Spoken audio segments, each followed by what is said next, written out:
and to build towards some kind of a future. There is a maturity for mankind.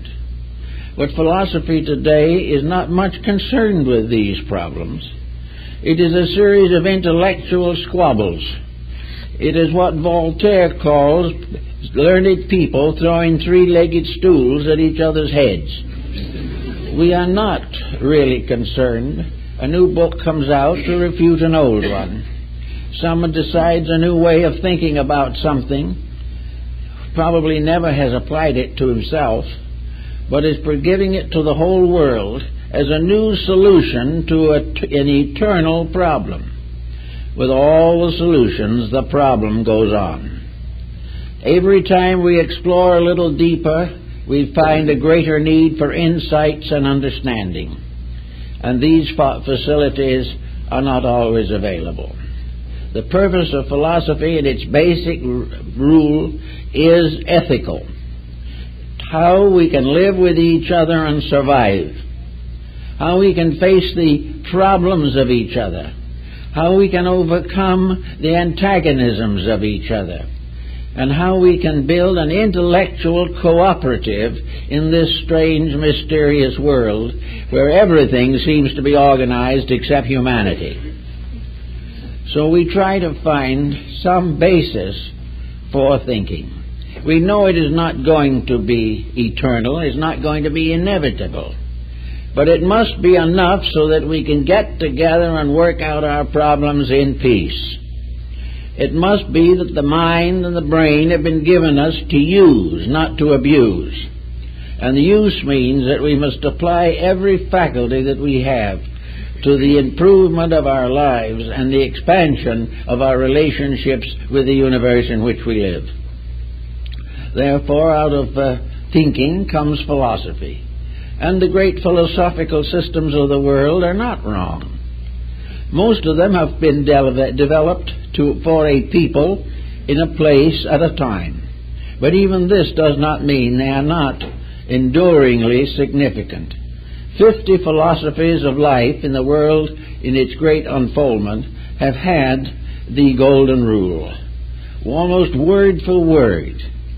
Nearly every philosophy worth following has tried to give the individual the stamina to grow constructively without destroying others who are also trying to grow constructively.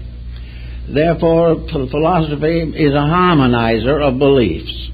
It is a means by which the individual uses every mental resource at his disposal to make more secure his own relationship with life. Philosophy must improve that part of him which is inside of himself, and which must necessarily come in contact with the consequences of the inside consciousness of other people. So down underneath all of everything, whereas religion gave us love, philosophy gives us ethics. Ethics is a standard of relationship. It is that which proves beyond any question of doubt that that which injures one injures all, and that whereas we use our wisdom to exploit each other, we are also digging our own graves. Ethics becomes a basis of all values.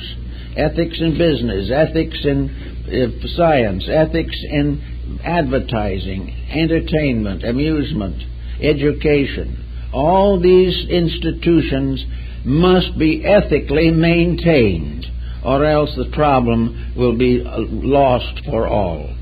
So the mind gives us the right to be honorable, to be honest, not because of the fear of God, but because that we have a proper religious admiration and love for all other things and must protect them. So we have in philosophy a protection of rights, a perpetuation of values, and we also have a rationalization, a study by which we are able to divide the knowable from the unknowable, and to finally come to the realization that the unknowable is still the ruler of all things. Now, when it comes to science, we have the human hand. We have that part of the individual which is concerned with the physical world in which he lives. In the physical world, he must establish the securities that he needs for his survival and for the advancement of his kind. In other words, the hand is labor. It is definitely science, for the end of science is to protect the life of the human being. But after all, science has had a very spotted background. The sciences as we know them today are comparatively recent, and the scientific objectives which we cherish today are not always consistent with our needs. I think the great problem that we have with science is that it remains and has always been more or less unscientific. It talks about science, but a science that ignores the problem of human life and tries to explore the heavens has missed something. It has missed the urgency of applying skill to the immediate need of living things. Now, there are some areas in which science has made very valuable contributions, but the whole theory of science seems to be based upon the assumption that out there everything is mystery. And in order to be able to do the ordinary jobs of living, we must solve this mystery, this abstract, this absolute. We must try to discover, if we can, the eternal cause of existence. Well, as far as that's concerned, science has more or less given up. It realizes that apparently the very truth most necessary to it is unavailable. That no matter how far we go through galaxies and dark holes and all the mathematical calculations that we have, the great reality evades us. These calculations are magnificent. They reveal strange and wonderful things. And to young people starting out in life, they are the source of a great enthusiasm, a great hope, a tremendous excitement. But when it is all said and done, the Persian poet summed up it all with a simple statement: man is born, man suffers, and man dies. Somewhere in this vastness of science, we are overlooking the immediacy of the need of practical answers to living problems. That instead of worrying continuously about the advancement across the frontiers of the unknown, we have a problem in our own backyard that is in desperate need of scientific skills. Because in the end, from a standpoint of science, the search is still for truth. But in this case, the truth of utility, how to use the things we have to the best good of all concerned. The greatest contribution of science must also be responsibility. A scientist should never invent or discover or circulate or propaganda anything which he cannot control. He should not be able to create weapons that will destroy him.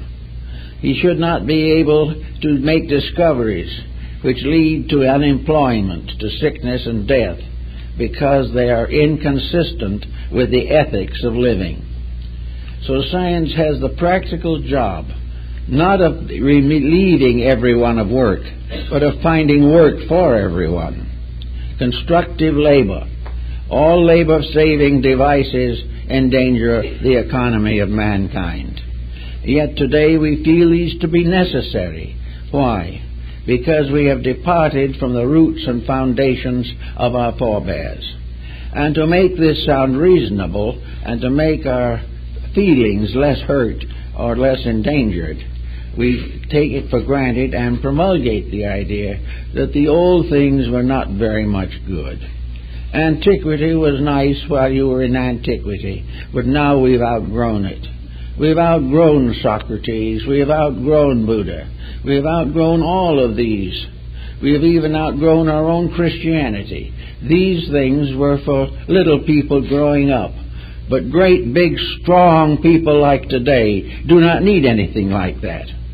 All they need is to build a weapon big enough to prevent themselves from being destroyed, but in the process probably inventing something that will destroy the very world they are trying to save.